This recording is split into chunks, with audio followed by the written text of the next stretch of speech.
Welcome to Agency Bytes, a podcast for agency owners, hosted by agency veteran and coach Steve Guberman. Agency Bytes is a podcast focused on delivering actionable agency information from agency experts in about 25 minutes. Why 25 minutes? Because who has the attention span for much more these days? And you can squeeze in a listen between meetings with time for a bathroom break or coffee refill before your next meeting. Welcome to Agency Bytes, a podcast dedicating to helping agency owners thrive. I'm Steve Guberman from Agency Outsight, where I coach creative entrepreneurs to build the business of their dreams. I'm pumped today to be joined by Nicole Ayres from Jumpsuit and Jumpboards. She left the big agency life to freelance, grew that model up to about $500K in the first year, and built an agency with zero paid ads, zero employees, and now it runs itself. Today, she's building a technology to democratize it all, and she's going to tell us all about how she did that. Welcome. Glad you're here. Yeah, Steve, glad to be here. Break it down for me, because big agency life, unless you burn out hardcore, like what was the exit there? Why did you leave? What happened? What was that life like for you? You know, it wasn't a good fit for me. I think there's some people who will spend their whole careers in it and do really well, right?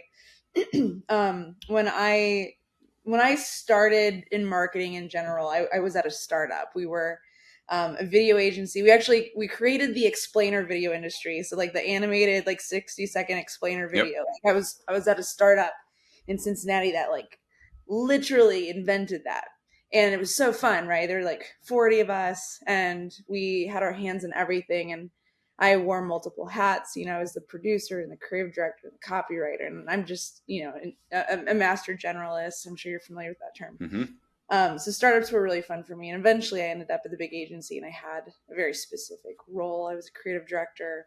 I had a team. I was a manager, which I really enjoyed. I really like working with creatives. I really like that part.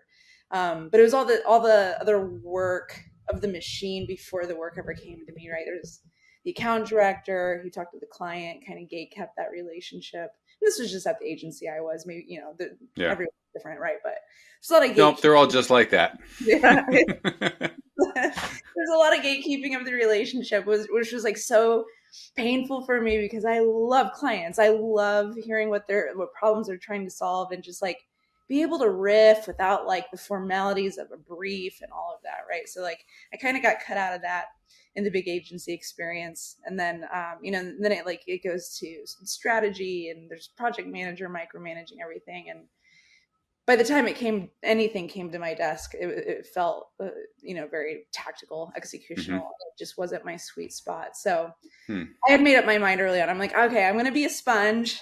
I'm going to soak up everything that I can. Yep. And I'm going to go do this differently. And I did. And you did. And different for you meant what? Different for me. This was about 6 years ago. This was before COVID. Okay. Mm-hmm. And I sensed early on that I saw this trend of the best people that I had ever worked with in my life who were extremely creative, innovative, fast, agile, I guess maybe a little more startup inclined. Mm-hmm. They were all leaving the 9-to-5. They were leaving the agency to go out on their own to freelance or, to be able to work with multiple clients and multiple agencies and really kind of take their career into their hands. And so I was watching that happen to the best people that I knew. And I was like, I think this is where the market's heading. And I didn't want to be a freelancer. I knew that. But I wanted to work with them. And I knew that for me to actually leave and build an agency, I would have to freelance for a while. I had to validate that there was a market for myself, that clients still wanted to work with me and I had to pay my bills. But yeah, I was at the big agency for 2 years, jumped, I kind of blew up my life. I left Cincinnati, which is a big agency city because Procter & Gamble's there and all these big headquarters. I left there and I moved to Nashville, jumped into freelance, started collaborating with some other people. They pulled me into some projects and made the most money I'd ever made in my life that year. That's amazing. Now, as you were just a freelancer yourself, now you're running it more like a collective. Yeah. The agency itself, Jumpsuit, are there actual employees or is it all collectively driven? 0 employees. Yeah. And that was a decision I made early on. Excuse me. Part of it was practical. It's I could make more money and save my clients more money if I Mm-hmm. didn't have a building and didn't have all these like billable employees that I had to take care of. So part of it was, a logical decision in that way. But culturally, I wanted people to be able to say yes to the kind of work that they were excited about. Otherwise, they're saying yes to everything that you give them, and the qualities, and the love and the Mm-hmm. passion's not always there, right? Yeah. I wanted people to be able to say yes. I wanted them to be able to take their own careers in their hands and not be limited to only working with me. A lot of agencies still have non-competes, which is crazy to me.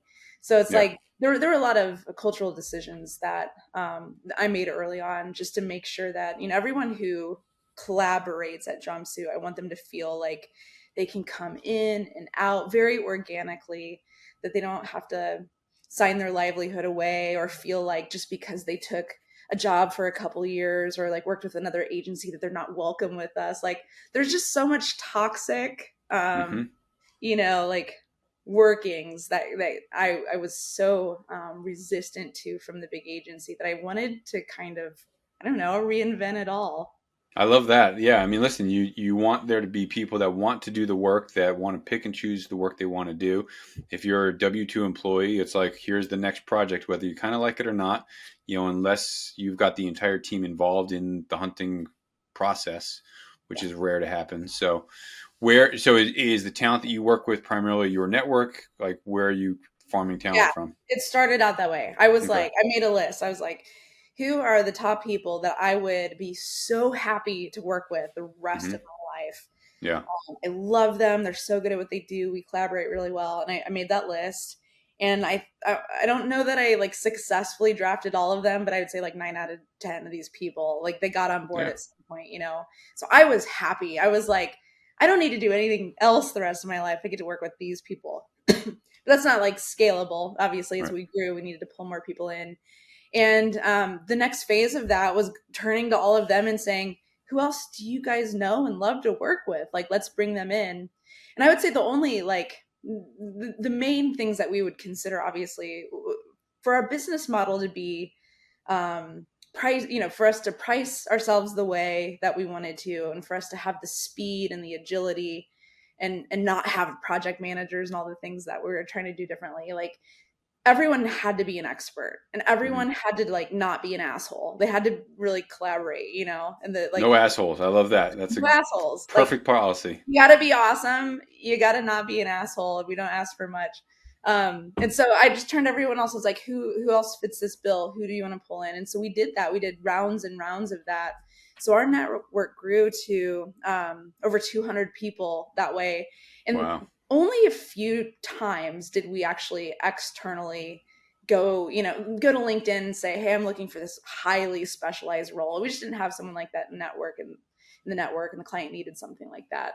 And so every once in a while we would let someone in just because they fit the bill.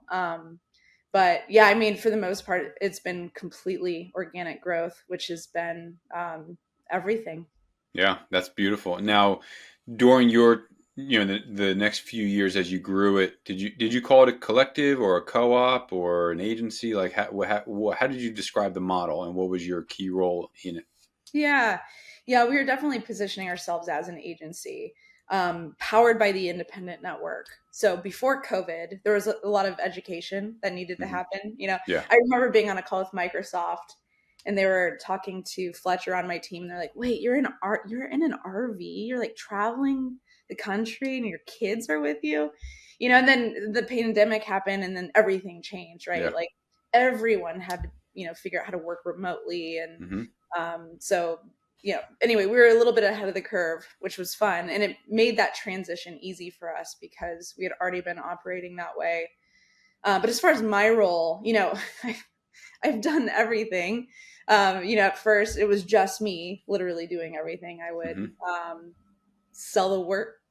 I would scope the work. I'd make the proposal and the SOW, and then I'd do everything that I could until I couldn't. And then I'd pull in that 1099 and I'd work on those contracts. And, I would manage all of it. And as we were able to scale, I was able to, year after year, transform my job to either reflect what I had the most passion and energy for at that moment, or also weigh that with what the business needed. So over time, I stopped executing the creative work, unless I wanted to cherry pick something. Maybe a cool Okay. campaign came in. I was like, I got to be the creative director on this, which is a fun position to be in, to say, hey, I got this one.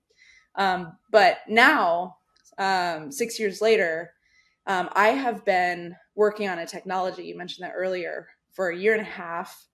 And it's a technology that we needed desperately to scale. So it didn't exist. So we've been building it. And I think one of the things I am the most proud of all of this is I was able to build something with 0 employees, 0 paid ads, and it completely runs itself. And it has for the past year and a half. I think I've been in 2 meetings a week, 2 hours a week, Wow. and Jumpsuit's still going. What do you attribute the it runs itself part to? I mean, did you have just complete powerful systems in place that people can jump into and follow? Obviously, the people you trust. Like, how does it continue to run itself Yeah, without that's you being it. hands off? That's absolutely it. You have to have systems and processes across the board. And, there's a lot of technologies that empower that. But yeah, and that's how my brain works. I'm highly creative. Like I said, I've been a creative director, but I've also been a producer, and I like to get in the weeds. I like to make sure things are streamlined and efficient. So it was just kind of a fun exercise for my neurodivergent brain, just to kind of build out that infrastructure, which I did. And then you mentioned trust. Like that's literally it. Like to be able to look at my team and say that I trust every single person that helps me run this thing. Obviously, like not all 200 people are running the company at all times. I have a core team of people who, I have my right hand man who, excuse me, her name's Sarah, my right hand man, Sarah, who is in charge of the operations, right? So she's making sure all the contracts are signed and, the invoices are going out and all of that stuff. So I've got someone doing that, and I've got, someone in charge of the work, making sure the quality's there. And we're assembling the right creative team to be able to execute, and we're growing our network, making sure we're getting fresh ideas in, and so I've got, I call them discipline leads, people who are over creative and strategy and product and production and so on. And I just infinitely trust them. You have to, and it's amazing how many leaders put people in place and then don't trust them to do what they're supposed to do, and end up micromanaging or doing the work instead of allowing that person to do it. So the fact that you've got that level of trust in these people, they're going to do what they're hired to do or what their jobs are. You can be hands off. You wouldn't be hands off if you didn't trust them. So that's a beautiful thing. Yeah, totally.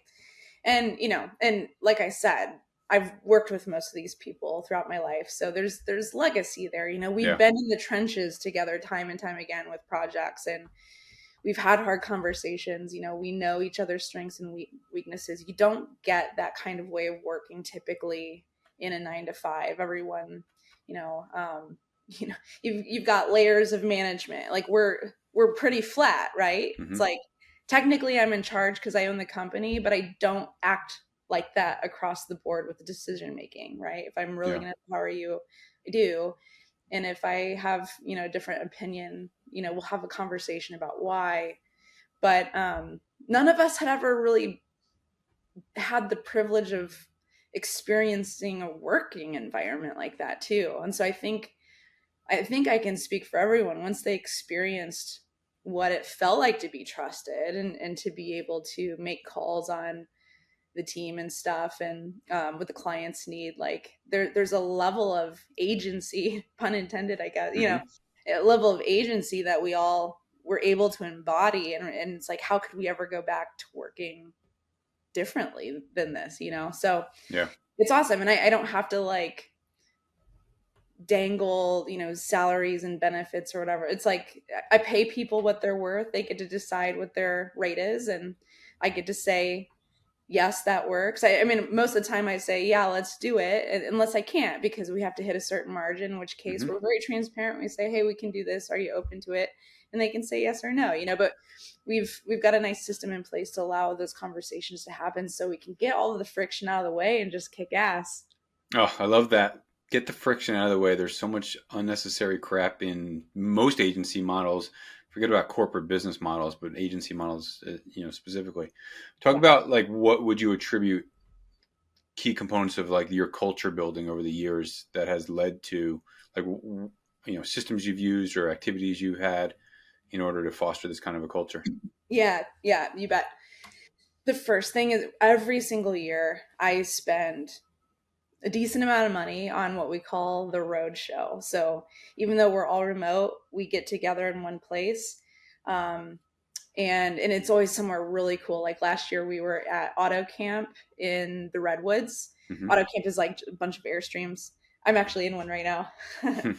Awesome. And then we throw this like epic event where, we all get to like relax and network and have some sort of really cool or like insanely meaningfully deep experience with each other that changes the way that we work. We go back to work and we're just like so close again, we're like so bought in again. So being able to like actually get in person physically has been really important to us. And we're all in different cities. And so we try to like, even on a smaller scale, meet with each other throughout the year when we can. But if we have clients who pay us for like culture strategies and campaigns and stuff like that. I had a client reach out to me once. She was at a massive insurance company, probably like Fortune 200 company. And she was just like, our culture is a shit show. Like help. Everyone hates each other. We don't trust each other.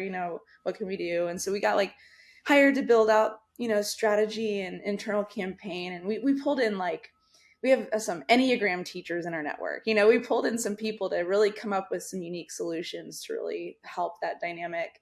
And so we're used to doing that in like a corporate or business setting. But we all laugh about it. We're like, we've never had to do that for ourselves. We just kind of, I think early on, maybe we did have an intentional workshop around culture. But it was less like, what is it? What are our core values that we're going to like top down, make sure people understand and align to? We didn't approach it that way at all. We were like, this feels different to us. Like we feel different. This feels different. And we approached out of curiosity. We're like, how would we describe what we're sensing? Yeah. What are the common denominators between all of us? And we came up with core values that way, but it was really just like unearthing things that were already true versus aspirational. And then over time, we communicate those when people onboard.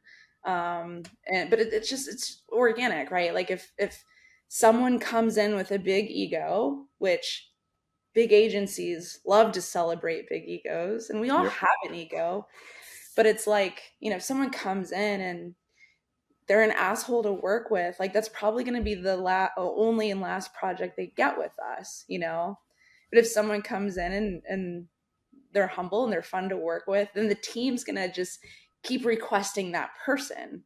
And then they become a part of it. So it's, it's nice. I don't have to fire anyone. I don't have to be like, you're an asshole, and have spent the last 3 months like writing down all these reasons, to like take to HR so I can be above board. Like that feels shitty to everybody. I've been in that situation. I've gotten fired because I wasn't a culture fit once. Like I didn't want to do that. The organic nature of it is like someone comes in, you get to experience what it's like to work with them, and it's either a yes or a no, and it continues to happen or it doesn't. And like you said, it organically kind of weeds itself out. Like if they're not a good fit, they're just not going to be requested back onto a team, and they're going to eventually fade away into wherever their ego takes them next. So no harm, no foul. It is beautiful. Yeah. I really wish more people could experience it. I didn't know that it was possible, but it happens. And there have been moments where, that we've let people on the team and we're like, I don't know, like our gut's saying maybe, we're not sure. We're pretty intuitive, but you don't always know. Yep. And, and I've been in situations before where someone else on my team's like, this person has got to go, and they take care of it before it even comes to me. And it's like, wow, like I've never had anyone have my back like that, or the company's back like that. It's pretty phenomenal. That's amazing that they're protecting what everybody's building. They're keeping it sacred and putting up their own, defenses for it. Talk about Jumpboards. I mean, this was a development from a need that your team had. Whether, and you can jump into whether it was to get you out of the day to day or to better operationalize the day to day. What is it? What does it do? Why'd you build it? Where is it now? Yeah. So, gosh, yeah, a couple of years ago, we like doubled revenue. So we were growing really fast, and it really scale exposes all of the cracks, right? Mm-hmm. Or even the things that like weren't broken before just don't work anymore. You've got to kind of Yep. make a new process. You've got to mature something. So it's happening across the board, from the sales team, the sales process, to the people writing the proposals, to how we're doing the work, and how things are getting filed at the very end. It's just like across the board, we're like, okay, we've got to like figure out how to mature. And like I said early on, I was the one kind of doing everything, and I could hold everything together in my head. That's not scalable. Mm-hmm. And I mean, let's start with sales, because that's kind of the beginning of the process of providing a service to a client. I found early on that if I was on a call, even though I wouldn't consider myself a salesperson, you have to sell as a creative director, right? So it's like my natural desire to connect with clients and to offer ideas and to, I don't like nerd out about how cool my team is, resulted in a lot of sales. It was easy. It was easy to grow Jumpsuit when I was on calls, but I couldn't do that forever, right? So I had to build a sales team. And I pulled in people that I had worked with in the past, and and they're wonderful, but like they didn't have the experience of doing the work like I had. So there were noticeable gaps of like like maybe like they'd be scoping work and they'd completely like forget to include strategy, Yep. and which is fine because the client didn't ask for it or whatever. But I'm like, well, that's like $40,000 less revenue. If I would have been on the call, that would have been included, right? So I'm like, how do I solve this problem? Because I don't want to deflate them. Like, they're doing a great job, and I need them. I need to remove myself from this situation. It has to work without me. So how can I make that happen?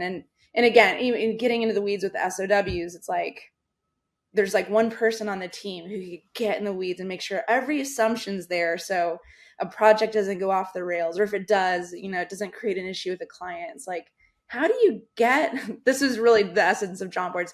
How do you get what's in someone's head democratized out to the rest of the team? How do you do that?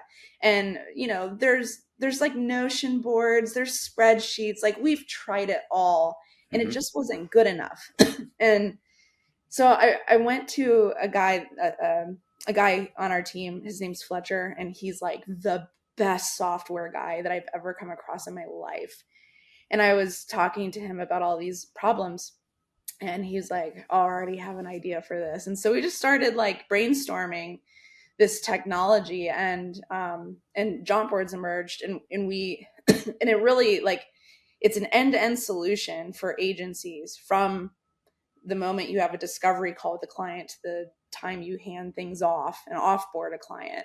Wow. It's designed to streamline that whole process and remove all of the friction. And because we know this world so well, we were able to like solve so many problems at once, which, by the way, made pitching this to VCs hard, because they just want it. What is the one problem you're trying to solve? Be really niche. And it's like, I don't know, you can't, it's hard to tell a generalist, who really deeply understands this landscape just to solve one problem. That's not what we were doing. Yeah. So, that's just really a messaging and positioning problem down the line for us. But anyway, so, Fletcher and I, we decided to create a company, and we were like, this technology, we're not going to just keep for Jumpsuit. We were anticipating that there would be a lot more agencies like ours emerging. And I'm sure you can validate that that's been happening a ton over the past couple of years, right? Like, people either getting laid off, or people who are just like so tired of the bullshit. Yeah. People who just want to, they don't want to build a big company, but they don't want to be alone as a freelancer. They want to collaborate. It could be as little as a UX UI designer and a dev, and it's like, you're kind of a small agency. At least you could be. You could operate that way. And what I found is like most of the freelancers in our network, they all had the opportunity to build an agency if they wanted to. Some have, most haven't.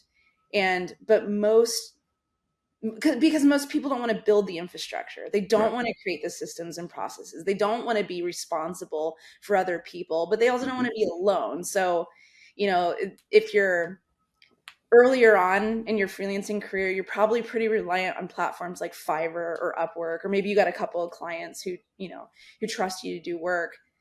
And that's fine, and that's great, and I'm thankful for those platforms, but man, they keep so many people in survival mode because you're never learning how to do the work of growing a business, even if you're not trying to build something massive. You're just kind of like waiting for something to be thrown to you, and that maybe used to work a few years ago.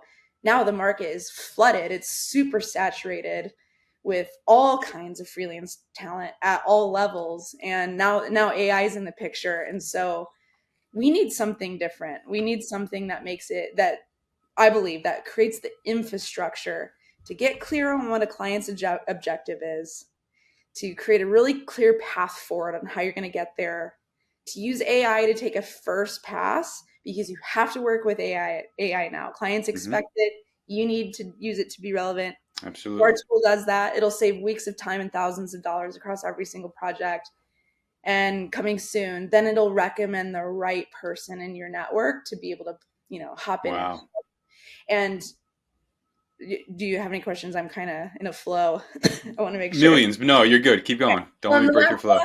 The last thing I'll say is, like, as we were building this, I had a moment where I was like, I might be building something that replaces the agency. I might be putting my own company out of a business down the line, right? But at the same time, like, you kind of have to, that's innovation, right? Like, you can't ever stay the same. And I do think there's always going to be a need for agencies when a client has a bigger initiative than they can take on themselves. They want to be able to quickly outsource that project or an initiative to a team that they can trust, right? Agencies are great for teams, multidisciplinary teams to come in and solve a problem and get something done. But clients they're building in-house studios and teams right now across the board. And they've always had it to some degree, but they're really investing in it right now. And they're really also investing in building their own freelance networks.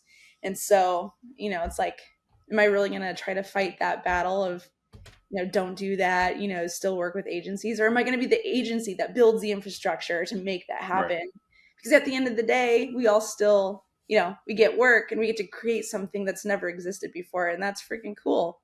Yeah, it sounds super powerful. So it's a couple of different things depending on who the audience is. So for the freelancer, it's a way to interject themselves into other people's teams because they can make themselves available for freelance work on Jumpsuit's team or Acme Design Co.'s team. Is that true? Yeah, that feature will be coming soon, but I'd say right now at this moment in time, the biggest value to a freelancer, I'll use a guy named Scotty, for example. He's a branding guy.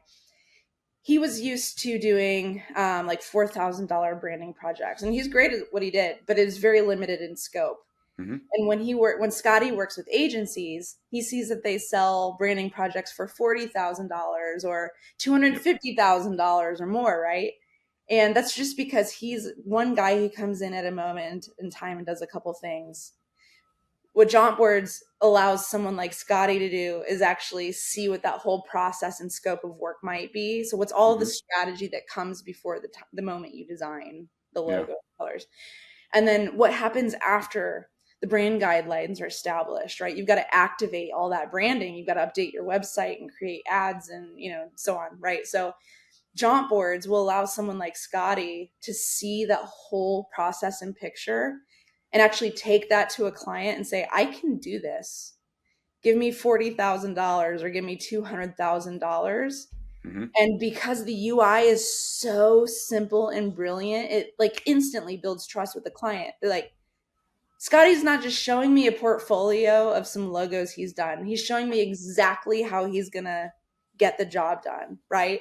Yeah. And so they're like, take my money. And now Scotty sold something for 10 times more than he normally does. And then he gets to pull in his two buddies who he's already worked with before. He knows they can do the job. Right. And then, and then he walks away with a huge margin, and he doesn't have to worry for the next 3 or 4 months of how he's going to get work. Like, that's game changing for a freelancer. Huge. Yeah. And so then for an agency, it's helping them with the operationalizing of biz dev, scope, budgeting, resources to put on the project, timeline, etc. One thing you mentioned that kind of threw me a little bit was, I think there's a big difference between the mindsets of somebody who wants to be a freelancer, somebody who wants to be an employee, and somebody who wants to be an owner. Yeah. And it's rare that those people jump lanes. And your thoughts are Jumpboards can help somebody kind of level up from freelancer to owner by building a team using this as a resource. And so that to me is very interesting because, again, mindset, zones of genius, what I'm capable of. I'm going to stay a freelancer versus I'm going to turn into like an agency owner. Yeah. This gives me the ability to step outside of what my comfort is and become that. Yeah. Put the resources in place and utilize this tool. Exactly. Or even become it temporarily, right? Like Scotty, he actually did go on to launch a branding agency. So it had a brand, he did the whole thing. Okay. But like, he didn't have to do that, but he also didn't have to leave all that money on the table either. So he was able for a moment in time to position himself against another agency that would fulfill that full scope of work and charge a similar dollar amount. Yeah. But he's able to win the trust with the client and assemble the team to do that momentarily. He doesn't have to build the thing that I built. Yeah. But, but having that infrastructure and that technology to make that possible opens up so many opportunities for everyone now to level up to the degree that they want to. I love that. I think it's exciting. So anybody who's listening, go to jumpboards.com, check it out. I'm sure the roadmap for feature development is always going to be changing and improving. So check it and check it regularly. Very exciting to hear about. Nicole, let's shift gears real quick. Some random rapid fire questions for you that I always enjoy. The first is, what's something that you just can't get enough of these days, whether it's a hobby, a book, a show, a movie, a podcast, whatever? Honestly, like I live on a lake outside of Nashville, Johnny Cash's lake. There's a lot wow. of yeah, like I think Dolly Parton has a house out here. I haven't found it yet, but lake life. Like I didn't grow up on a lake. I never had even driven a boat until last year when I bought one, but it's like lake life summer for me right now. Good for you. And are you like wakeboarding or fishing, or what's the thing to do on the boat? Is it just kind of lounging out? Yeah, it's totally just lounging. We do have, we've got a friend who parked a jet ski here. So I've been doing that a little bit. Good for you. I hope that's exciting all year round for you. What's a tool, not AI, that you recently integrated into your life, whether it's a physical thing or a digital thing or a personal thing or whatever, that you look back and you think, how the heck did I live without this thing before? I mean, probably my AirPods. I'm looking at yours. It's not anything new, but I'm like, I was just on a trip to LA, and like just to be able to walk through the airport and have the noise cancellation and like play. My wife does Reiki, so like cool. We've got a lot of like Zen, like spa kind of music in our house a lot. And I like for the first time I walked through the airport with like the noise cancellation and the spa music, and I'm like, oh my gosh! I mentioned I was neurodivergent earlier. It's like I'm not like overstimulated. I'm actually like I'm enjoying where I'm at. I'm walking slowly. I'm like looking at someone in their face and like making a connection with them, and I'm not like just trying to rush the fuck out of this place. Those have really been life-changing for me. Wow. You just described an experience that we have all been in that's complete chaos, and you like made it feel like a spa walking through the airport. So yeah, that's amazing. Yeah, music's powerful. Yeah, very powerful. And then finally, what is one of the most valuable pieces of business advice that you can share with anybody listening? I don't know. I mean, it's so cliche, but I really believe that life is too short to spend your life working for someone else, making their dreams come true and making them happy at the risk of yourself. Some people are designed to be a number 2 or number 3 or an employee. And so I'm not trying to dog on that. But if you're not happy and you feel like you're being taken advantage of and you're just watching your life float away and you haven't like stepped in to say, you know what, like this is who I am. This is the value I bring to the world. This is what makes me happy and feel alive. If you haven't given yourself the gift of doing that, please do. It'll change everything. Love that, and second that, and third that, and celebrate the heck out of that. Absolutely. Nicole, thank you so much for joining us, for sharing about Jumpsuit and the success that you found there, chasing your dreams, and the success that you're finding in running and building Jumpboards. So thank you very much. Yeah, Steve, it was good hanging. Thank you. Yeah, thank you.